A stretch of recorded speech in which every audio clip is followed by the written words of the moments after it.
Welcome back to the channel, folks. Today's video features the soothing creek of Flat Rock Park in Columbus, Georgia. Only the creek is featured for this park because it was so mesmerizing. I would have liked to get a few shots inside the creek, but the moment I tried to step in the water, my foot started to slip, so I did not want to risk my camera equipment. I did get through a few dry areas to get some close-up views, so enjoy.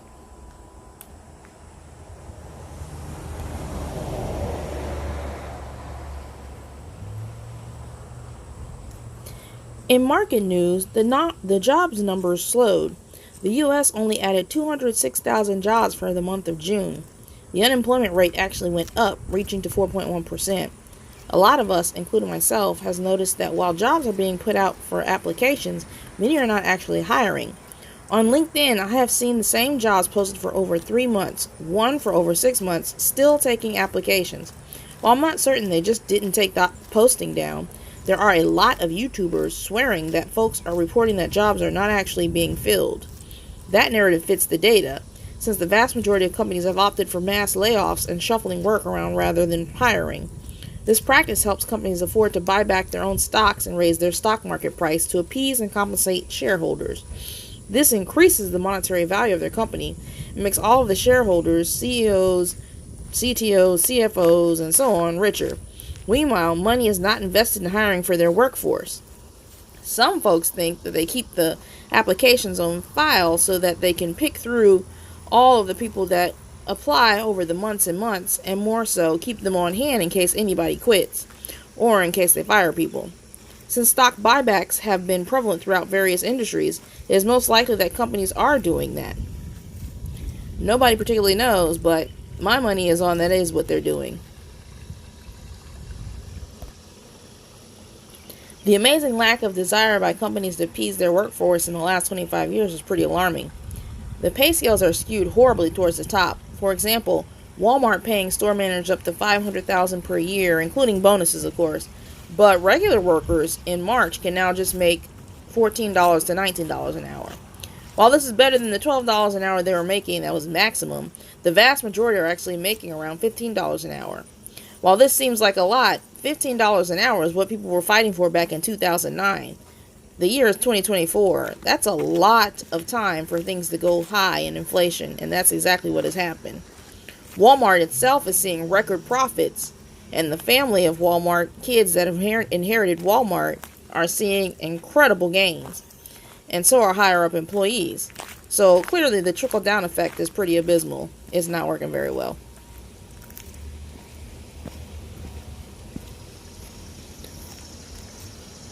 While American companies are seeing a gain in everything profitable, a lot of our newscasters are saying the rest of the world is quote-unquote envious. Well, that's according to people like Rachel Maddow. According to them, the rest of the world is somewhat envious of how well our economy is doing. Now, this is very peculiar because the rest of the world has a lot of social safety nets. So I'm wondering who it is that is envious, because our homeless population has gone up as the highest it's ever been.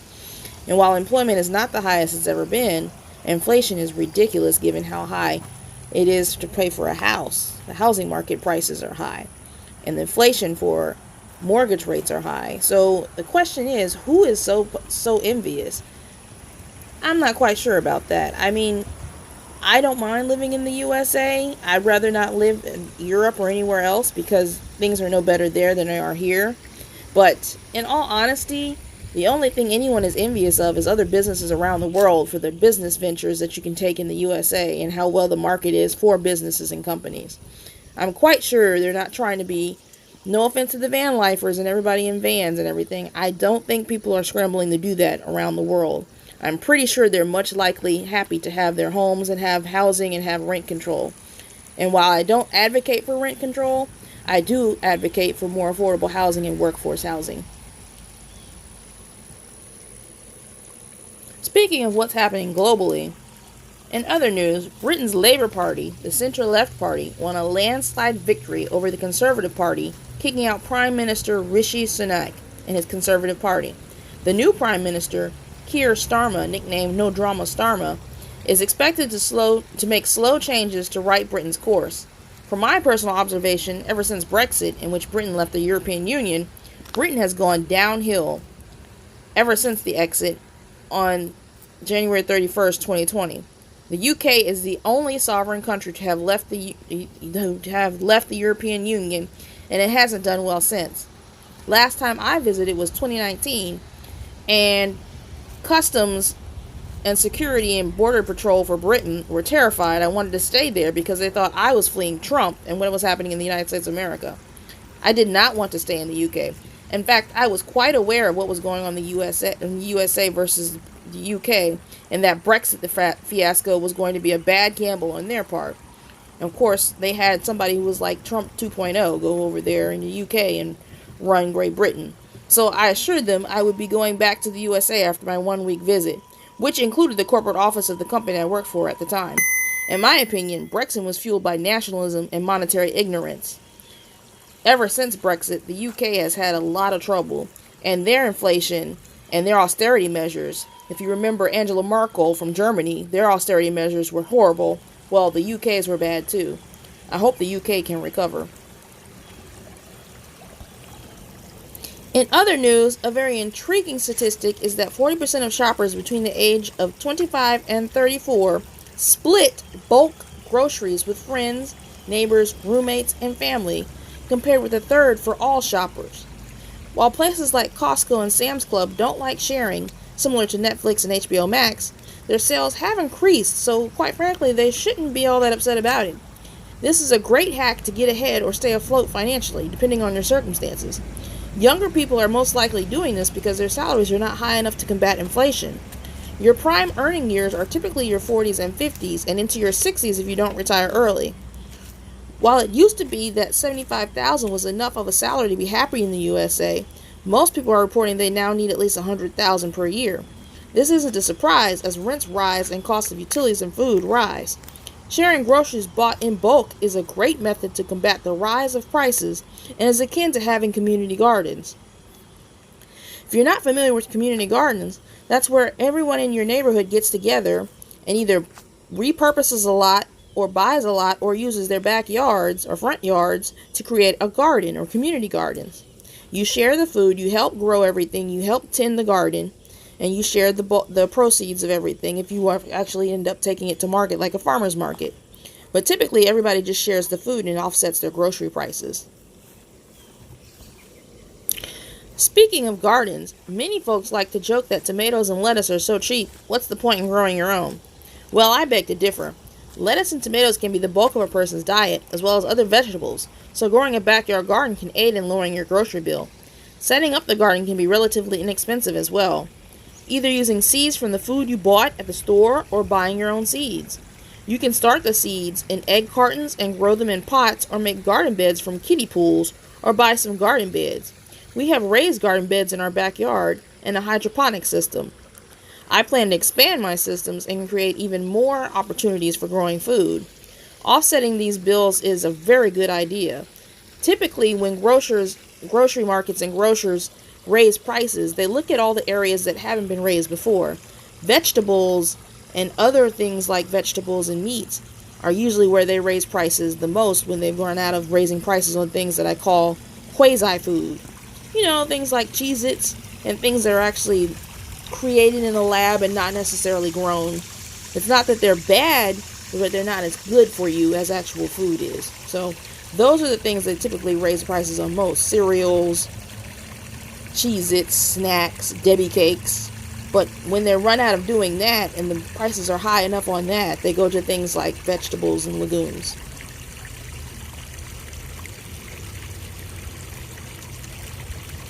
Now on to the main topic for today. The upcoming trend I was referencing in my last video about how employers are switching to paying you via contract work is the topic for today. It's typically to get out of W-2s and paying for costly benefits. On its face, this is huge for employers. Benefits require whole departments like HR, and downsizing the HR staff can be profitable. I've worked for at least one company that barely had an HR department. It probably still doesn't have one. The less benefits you have to dole out, the smaller your HR department because nobody has to manage what doesn't exist. On the flip side, benefits cost money. Companies would rather not pay you benefits at all, whether it's 401ks, healthcare, disability insurance, and whatnot. Like pensions, which will be in another video, benefits require them to do extra work in researching and contracting the benefits to payroll tracking, and distributing them. According to ChatGPT, the cost efficiency I just described is keeping this a growing trend in the job market. Another factor is flexibility. Companies who rely on contract work can scale up or down on an easier whim without severance and paperwork to lower their workforce. Same for expanding their workforce. In fact, the hiring process is much faster because there isn't much to do but draw up a contract and negotiate. Another boon to companies is that if they need specialized skills, they can contract out the work and not have to hire for it. This gives them the ability to contract for that skill for only the time they need it.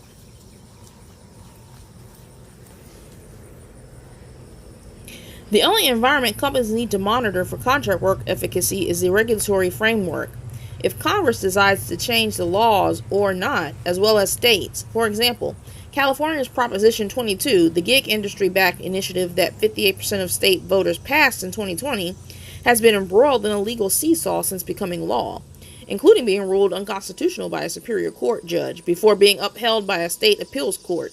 This can make the realm of contract and gig work either work in the favor or against companies' interests. Proposition 22 stipulated what constitutes an employee versus a contract worker and delved more into duties and workloads and rights. If this were to spread to other states and other industries, then more of what constitute labor and employment will be legislated, taking the administration of work practices away from the employer and giving those distinguishments and choices to government. This can be good and bad. On one hand, it may raise wages in certain sectors, but on the other, companies could just find methods to get around paying them. I think one of the things contract work in professional fields might lead to is universal health care. In my opinion, health care should not be tied to employment and your employer.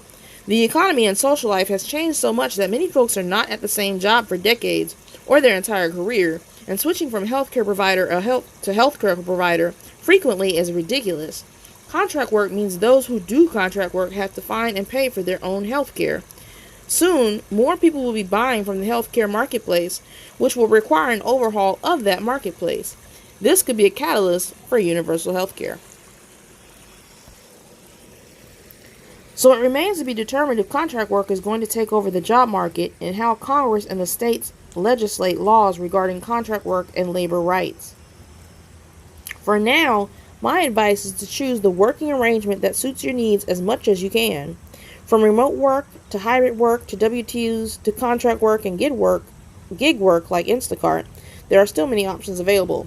The key to staying nimble and making it work to fit your lifestyle is to keep your expenses and lifestyle affordable and not play keep up with the Joneses. Once you get in that mindset of playing keep up, you will never succeed. You will always be stressed out. There will never be enough money, and you will make yourself miserable. Don't ever try to play keep up with anybody or anything. Don't even worry about the laws because you're not going to be able to affect them. It's sad to say, but what we have for government for choices for president are horrific. It is abysmal. And if you want to pretend like that's the best thing that this country can muster up, these two men running for government, that is pathetic. It's pitiful. And the best thing to do is to try to design your life in such a manner that whatever happens doesn't affect you as much as it would affect most people. And that is difficult to do. And one way to stay away from being miserable about that is to not have to play keep up with the Joneses. Once you get on that treadmill in which you need a 6-figure or higher salary, it's difficult to get away from that. If you make 6 figures or more, operate from a place of abundance and quickly determine how to make that salary give you financial flexibility and then freedom. Financial independence is a goal many seek and reach, and then early retirement. Recall, many folks just have a plan to work all their lives. I will not, and many people are saying no to the toil and struggle of being a consumer.